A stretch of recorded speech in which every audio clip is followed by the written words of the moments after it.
Hey, welcome to the Week 8 Big Ten review session of the Five Star Zone. I'm your host, Rico Beard, and let's just jump right into this as we're starting to see some separation when it comes to the Big Ten. Right now, I see three teams that are definitely headed to the playoffs, and then there's going to be a race for that fourth spot to see if the Big Ten can get that fourth team in there. But I think right now, everybody can clearly see that Ohio State, they're going to be in. Indiana is going to be in for the second straight year. And watch out, Oregon bounces back, and Oregon's going to be in there as well. I look for those three teams, excuse me, I look for those three teams to be the Big Ten representatives in the playoffs. Now, there are two teams, in my opinion, on the outside kind of looking in. Maybe three, we'll have to wait and see. So, yeah, maybe three on the outside looking in. I look at the Michigan Wolverines. If the Michigan Wolverines can run the table and beat the Ohio State Buckeyes with the two losses that they have, they got a big brand name, they're going to be in. Same with the USC Trojans. USC had an opportunity to really get that statement game. Had they defeated Notre Dame Saturday night, I think it was going to be pretty much a lock that USC was going to be in. They could have absorbed another loss, but they still would have been able to get in there with two losses. Right now, because of the Notre Dame loss, they have their two losses. Ironically enough, I think that game ended up pushing Notre Dame into the playoffs, even though they lost their big games early in the year. I think Notre Dame now, with their schedule, the way it sets up, they're playing a bunch of cupcakes. Notre Dame will backdoor their way in. USC is another team that they're going to have to run that table. And for USC, it means that you're going to have to knock off some big boys. As a matter of fact, let's pull that schedule up for them. I think the biggest game that you're going to have to go, you're going to have to beat Oregon. You're going to have to go to Oregon. You're going to have to beat Oregon. You're going to have to do something that Indiana was able to do. You beat Oregon, you're in. I said, it's not easy for these teams. Michigan, you got to beat Ohio State, you're in. USC, you got to beat Oregon, and you're in. The other game, the other team to watch out for, they would have to do the same thing, in my opinion, and run the table. And that is the Washington Huskies. Now, Washington did not have a good showing at the Big House last weekend. As a matter of fact, Damon Williams Jr. had probably his worst game ever as the Husky quarterback. I think he had one interception before this game. He had three interceptions in this game, and he had three interceptions late. Score was 7-7 in the fourth, going into the fourth quarter. And he threw the interceptions. The first one was deep in Michigan territory. Michigan turned around very next play. They score, they go up. He throws another one. Then he throws another one. Not a good day for that young man, as the Wolverine defense was just too much for them. Michigan ends up winning that game 24-7. So, yeah, for Washington, you got to be able to go out there. You got to beat Illinois on the 25th. And then your biggest test is probably near the end of the season. The resurgent UCLA Bruins. Don't know what this team was, but look, under Coach Skipper, they have become a brand new team. They're that team that you don't want to face. Ironically enough, like Penn State is the team that you do want to play now, because Penn State, minus Drew Aller, minus James Franklin, Penn State becomes that team that, wow, let's play them. UCLA, not so much. If you're the Huskies, you got to go to UCLA, which isn't that bad. It's West Coast to West Coast. You're just traveling down south on the West Coast. And then you finish up with Oregon at home. You got to win those games. If you win those, you will get a spot, I think, in the playoffs as well. So that, to me, is the chances for the Big Ten to get that fourth team in there. You're looking at Michigan running the table. You're looking at Washington running the table. And you're looking at USC. They would have to run the table, plain and simple. Speaking of which, looking at what James Franklin going on game day and really having Nick Saban have his back, and Nick Saban kind of said everything that James Franklin did not want to say, because he didn't want to come across as bitter coach, didn't want to come across as like that bitter ex-girlfriend. But Nick Saban stood up, said, hey, he didn't approve of what Penn State did. James Franklin wants to coach again, and I think James Franklin will coach again. It was a brilliant interview. It was a brilliant move on his part, whether it was his agent or whoever.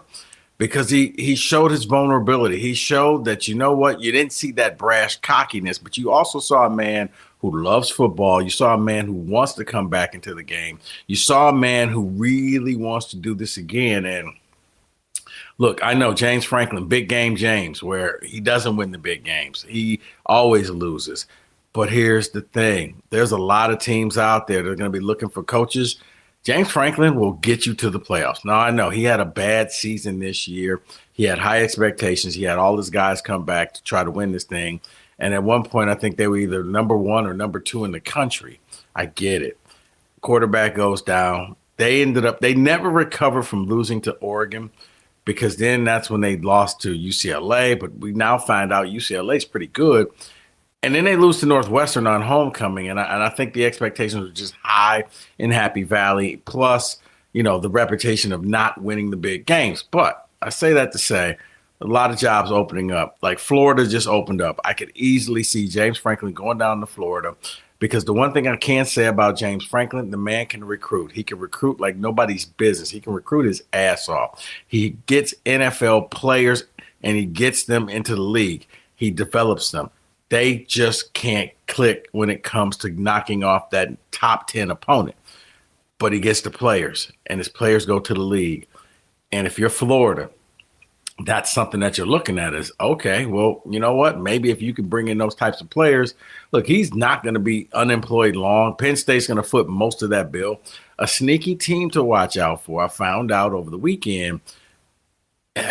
And even though the head coach now is doing a good job, and Coach Skipper, UCLA, from what I've learned, has been in talks with James Franklin's agent at least twice to see and garner the interest between the two going there.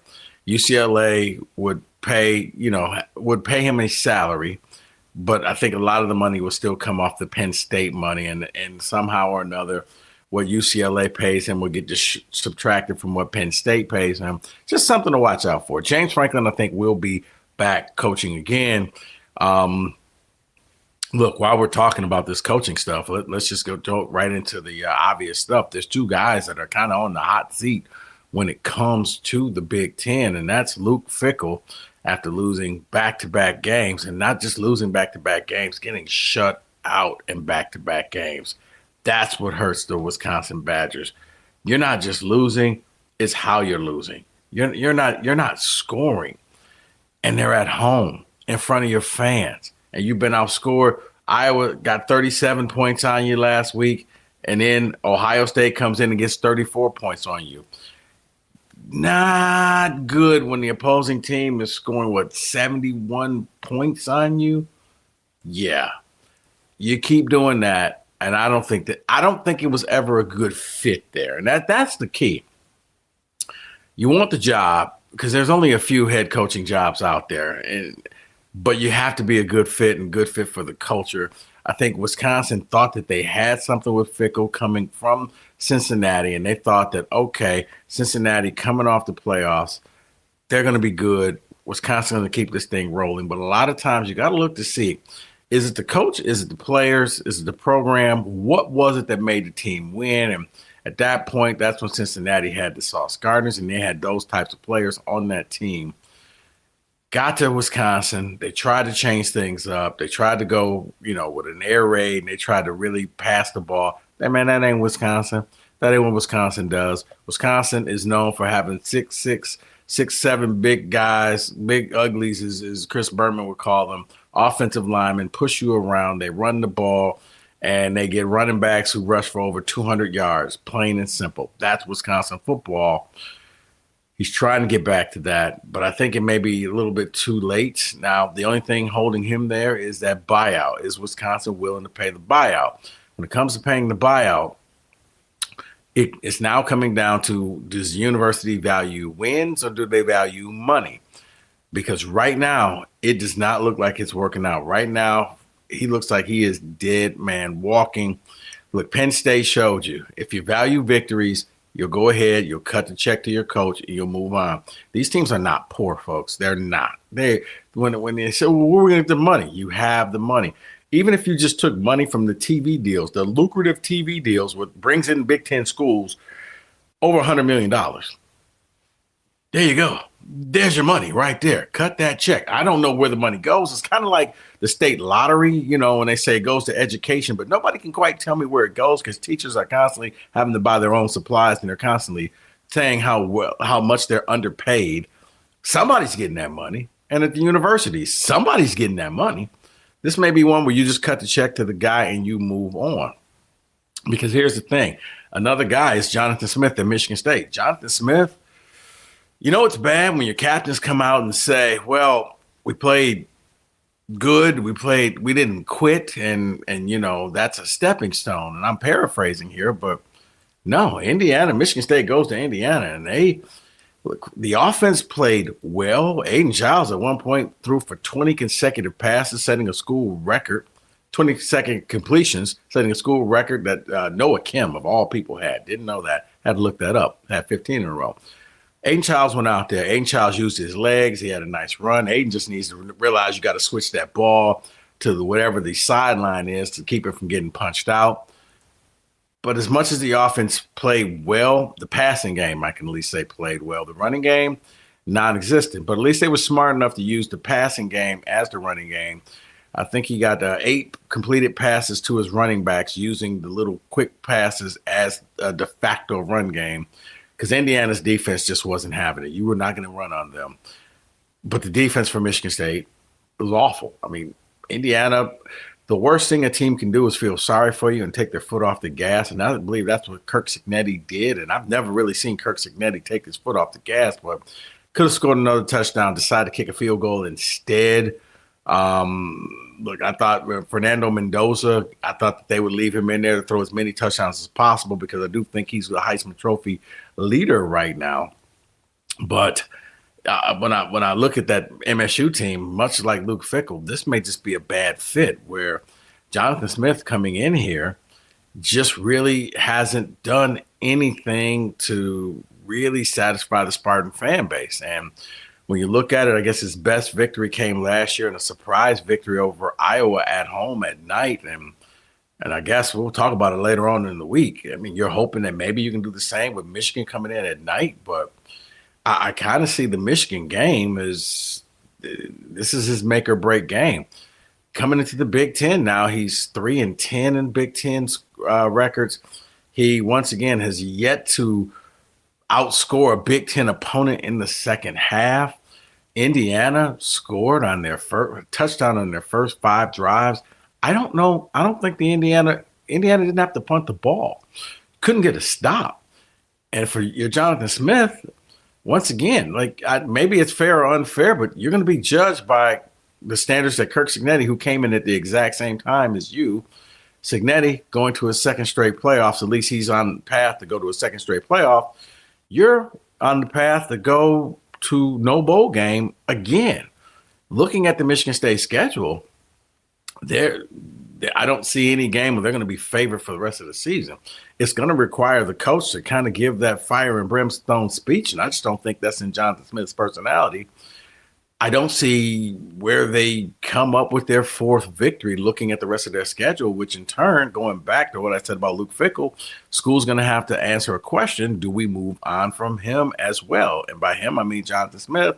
Do you move on? Do you just bite the bullet, pay the money? Because if the buyout is the only thing that's keeping Fickell and Jonathan Smith there, then shame on Wisconsin and shame on Michigan State, because what you're doing is you're telling your fans, we really don't want to compete. We really don't want to be that good because we made a mistake. And rather than just admit our mistakes, cut a check for our mistakes and move on from our mistakes, you're going to double down and you're going to hope that this person wins. The problem is this. I think both coaches, if they are retained, will be on the hot seat. So let's put a little simple math. That means that this year for fans, for Wisconsin Badger fans and Michigan State fans, this year is a waste. Next year on the hot seat, most coaches on the hot seat tend to end up getting fired. They don't bounce back, or they get a life support like Florida did with Billy Napier. Billy went out, won some big games. You thought he was safe, but then the very next year he was released. By retaining these 2 guys, You're not only throwing away this year, I think you're throwing away next year. And then when you finally do fire them, you're throwing away that third year with the new coach coming in. Unless you hire somebody like an Urban Meyer or some big name coach who could hit the ground and go out there and recruit, you're telling your fan base, don't expect any results now until the next 4 years. To put that in perspective, some kid in high school right now is a senior. By the time either one of these schools could be good again, that senior in high school will either be a redshirt junior or a senior in college. That's how long it's going to be if you keep dragging this thing out. I don't think it's fair to either of the fan bases, but it's just something, it's the elephant in the room, plain and simple. You got to do something. I think you have to make a move because I don't think either guy is fitting in. Fickle, not playing Wisconsin football. Jonathan Smith, not really recruiting anybody. When you look at the Michigan State roster, and I'm watching Indiana's roster, and you have to ask yourself, is there anybody on the Michigan State roster who would start for Indiana? Think about that. That's a question I never thought I would ask. And I'm not talking hoops. I'm not talking basketball. I'm talking football. And the answer is no. Maybe Nick Marsh. That's about it. So one player out of the starting 22 would be good enough to start for them. Because as much as you see the improvement sometimes with Aiden Childs, Fernando Mendoza is probably going to win the Heisman. That's a no, like running it, like offensive line, defensive line, like all across the board. You just don't have the players, and that's on you. And you could say, well, you know, they don't have the money. Hey, I went back and said before, these schools have the money. It's just where you choose, what you choose to do with it. They don't have the players. I don't know what's going on with either school, but I expect one or both guys I don't think will be coaching next year unless you're just going to be a prisoner to the buyout. And if that's the case, well, to me, you're just telling your fans you really don't care about winning. You care more about the bottom line. And I don't think that's fair because you know what you don't do? You don't give your fans discounts when it comes to tickets and concessions and parking. You don't tell them, hey, you know what, in a few years when we're good again, you could pay full price. But since we know we're bad, we're going to reduce your ticket prices. You don't do that. So therefore, I don't really buy it when it's like, oh, you got to be loyal. Nobody gets loyalty points, okay? There's no way that you can redeem, hey, I've been a fan for the last 50. I've been a season ticket holder for the last 30 years. Thank you. Cut another check. And be the season ticket holder for 31 years will give you no breaks. That's just business. But then they want to lean on your loyalty and your patience when it comes to a bad product they put on the field. I don't really think that's fair, plain and simple. Don't know how I got into that. Was really going to kind of break down the games, but I think the games we broke down, like I said, Indiana looks like they're going to the playoffs again for the Big Ten. They demolished Michigan State 38-13. As I said, Mendoza, I think he's on his way to winning a Heisman. 332 yards passing, 4 touchdowns. He probably could have had more. Signetti kind of pulled the dogs off in that game.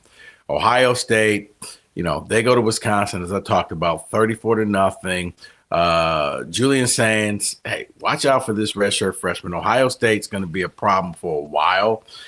And, you know, I just, you know, Saints with 393 yards passing, 4 touchdowns. And the Matt Patricia defense, as bad as he was the NFL coach, he may have found his calling as coaching defenses in college because nobody, and I mean nobody, is scoring on this Ohio State team. I'm looking forward to, I'm looking ahead to Indiana, Ohio State Big Ten championship matchup in Indy. That's going to be good versus good. That's going to be defense versus offense. I can't wait because that's what I think we're going to end up seeing. It's going to settle a lot. Personally, I think that Indiana's the best team in the nation. I think if they weren't Indiana, if you put a different team on there, if you said that was Penn State, nobody would question you. If you said that was Oregon, nobody would question you. If you said it was Ohio State, nobody would question you. Said it was Michigan, nobody would question you. But it's Indiana, not a Big Ten powerhouse, not a football powerhouse. So people still kind of question it. I don't anymore. I've seen it. I see what Signetti is about. I like what he does. That team right there, that's the best team in the nation, folks. I think they can handle, they play good offense, they play good defense, they can score points like nobody's business. I think that team could play with anybody in the SEC, and I think that they will get the better of that team. Also, want to give a quick shout out to UCLA and Coach Skipper. 3 straight wins, man. Way to get that team off the mat. UCLA defeats Maryland at 20-17 and at home. And yeah, they just keep finding ways to win. That's a team that, look, I credit to UCLA. They got rid of their coach, and Skipper's making it hard. Do you go outside and you hire a new coach, or do you just roll with this guy because all he's doing is winning? Plain and simple. Anyway, that's your Week 8 Big Ten wrap-up. I'm your host, Rico Beard. I'll be back a little bit later on this week. Big rivalry week in the state of Michigan, Michigan State. But doesn't quite feel the same way. I will explain that later on in the week. But for now, keep liking and subscribing the 5 Star Zone. I'll see you guys later.